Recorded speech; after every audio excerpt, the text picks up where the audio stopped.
Hi everyone. It's a turn of the bulb collectors to see some more of the lamps I've got upstairs. Excuse the dust. A lot of these lamps have been hanging, hence the reason for the lengths of wire that are attached to them. I realise that there's a lot of interest in the old lamps and the modern lamps, so I'm very pleased to be able to put these up. In fact, very pleased to put these up. I've sorted out, well, more or less, how they have been stored away in trays. Unfortunately, they did collect quite a bit of dust, in fact antique dust, but I've dusted a lot of those off. Anyhow, let's get down to the bulbs. We can do each one of these in turn. They will come out as they appear in the box or the tray. Now, there was a lot of these type of lamps made. They're neon and they depict, in this case, a cross. This is quite an old one. I don't know if there's any name on there. In fact, I did obtain a lot of these from a collector in Australia. He was also one of the early members of the Glow Light Collector. It was a magazine produced many years ago in England, no longer in existence at the moment. But it shows just how much interest there was in these older lamps. Today it obviously takes in modern lamps, discharge lamps, mercury vapour, sodium or natrium for our German friends, particularly Alex, and another friend in France who is very, very interested, and hope that they will find some interest seeing what I've got. They've got some very nice examples, extremely nice examples. So as I say, we'll carry on and see how we do. Next lamp along here is also another lamp depicting a cross. These are in fact neon. They all work. What is interesting about this one, it's got an Edison screw base, is the fact that I might have shown this before, I probably have. In there's a little spring, and the reason for that is once this is screwed into a lamp holder and you want to display the cross fully on like so, not like that or like that, you've got a little bit of leeway where you can turn it and it still makes contact, and that is done by that spring. I think this lamp is possibly by German Osram. Let's see if we can see what's written down there. There's something written there. I think it's Osram, but it is quite old. It's even got a bit of etching in the glass envelope. A nice example, and also from the gentleman in Australia. Now the next two, I don't know whether these are identical, they probably are. In 1953, the Queen, as we know her, was, well, it was coronation. 53, I remember it well. I was a little bit younger than I am now. I'm in my 70s, hence the reason that I've built up a fair collection of lamps, including neons and well, as I say, lots. We'll see as we go through. This was an ER commemorative neon. The two electrodes. There's one there at the top, and there's the other one at the bottom. They would glow ER with the crown on the top, with a bayonet base, or a swan base as they call them. This one I think was made by, if I can see a name on there, I know at the time they were made by several makers, Atlas, Osram, possibly Siemens. I'm not sure what this one is. Echo was another name which came to mind. Anyhow, there's two of those in here. I've got other ones of these, different examples. Some, yeah, this looks like the one by the same maker. Exactly the same. Some in fact were the other way round, so put them this way round, the ER would be up the right way. But when we come to those, I will put it up and we'll have a little look at them. Now, still on neons, we have a 5-watt job. Now, normally these would be a beehive type, but Siemens and I believe another firm made this style. This one's has the name on it, if I can make it out. There's the name, Crompton. You can see the name there, Crompton. Now, this was possibly made by Siemens because it's the type of electrode that Siemens made. If I can find the other one, I'll show you. I have got a Siemens one. No, it's in the form of a square. Alternate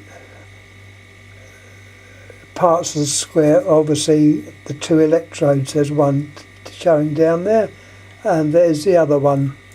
All these lamps had to have a resistor in the base, hence the reason for the an enlarged base, which is once again a BC base or a bayonet cap.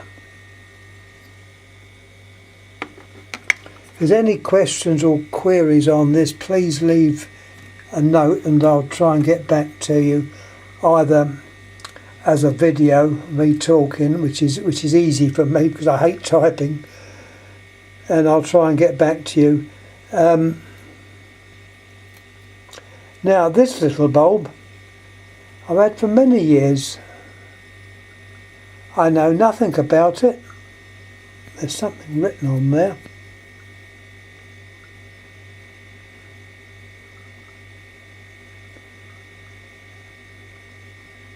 There's what it says on there. Date tree brand. It's a worker. You can see the filament. A bit difficult to see inside, but it definitely works. It's what we call a rough surface filament. It's an extra length.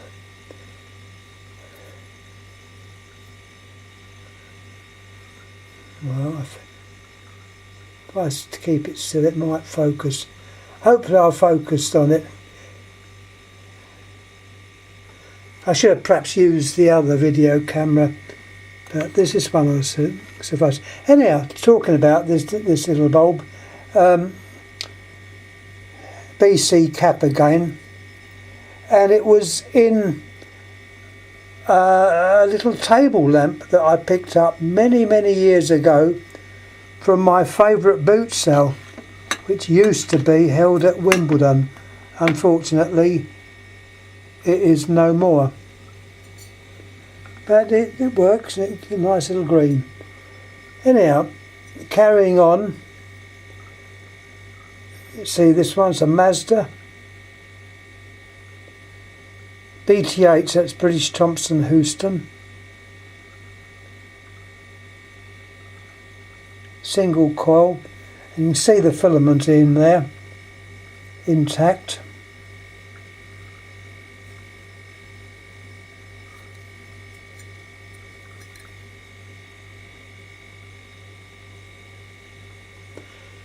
I don't know if you can see whether it's fused or not in the base. I don't think it is. It just shows the two wires going straight through. Anyhow, it's the large envelope for this size lamp, and it shows the typical shape of the Mazda lamps as they were at the time, because Mazda was a maker of lamps over here, whereas in America it was the type of lamp. But Mazda was a BTH, which was the English side of the American GE. This was definitely an English lamp because of the bayonet cap.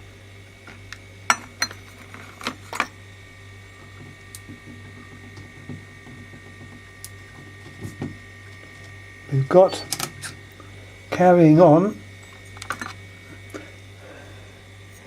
this lamp also came from that collector in Australia, and those that you remember the old trams, not the modern ones but the old ones, would probably recognise this type of lamp from that period of time. Mind you, I'm probably going back to the 50s. Well, I was born in 44, and I can just remember the old trams as they trundled through Wimbledon, Collier's Wood, Tooting Broadway up towards London. Well, anyhow, they would have used this type of lamp. Looking at the filament, it's a rough service filament, zigzag up and down type, and the name is Siemens, and this would be the English Siemens. And they've got anything else on there?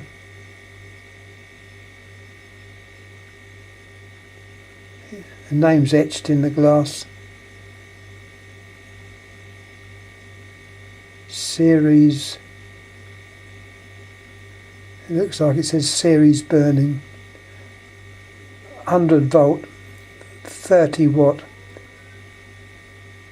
An unusual voltage, but obviously this was probably for the tramway system, their lighting. Anyhow, that's a worker.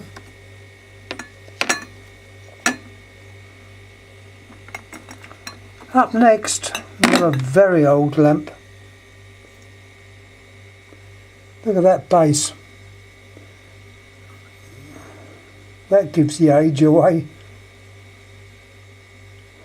Ceramic insulation there. Excuse the wire around there. As I say, that was where they were hung up to display them. And inside, the filament. Oh, I've got it. A pussycat's going to come across. I don't know whether it's showing up very well. It is intact. I tend not to light these, but I know this one is a worker.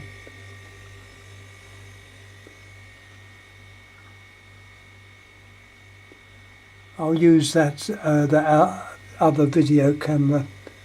It shows up better filaments. So sorry about that. Nearly through this little tray. Here we have yet another neon cross. This has had a normal base with no spring in it. It was probably made a bit later than the other one. But once again, I think this came from the gentleman in Australia. You can just also see on the side of the glass some little beads of mercury. The reason for those was to allow the it to strike. So once juice was turned on, the lamp would light. It gave a little bit of mercury vapour. I think the last one in this little box is another oldie. This too came from the gentleman in Australia. It's the typical flicker candle with the bayonet cap. I don't know the name on this one or not. Unfortunately, as you get older, the old memory goes. Whereas years ago, I'd have probably have remembered what it was.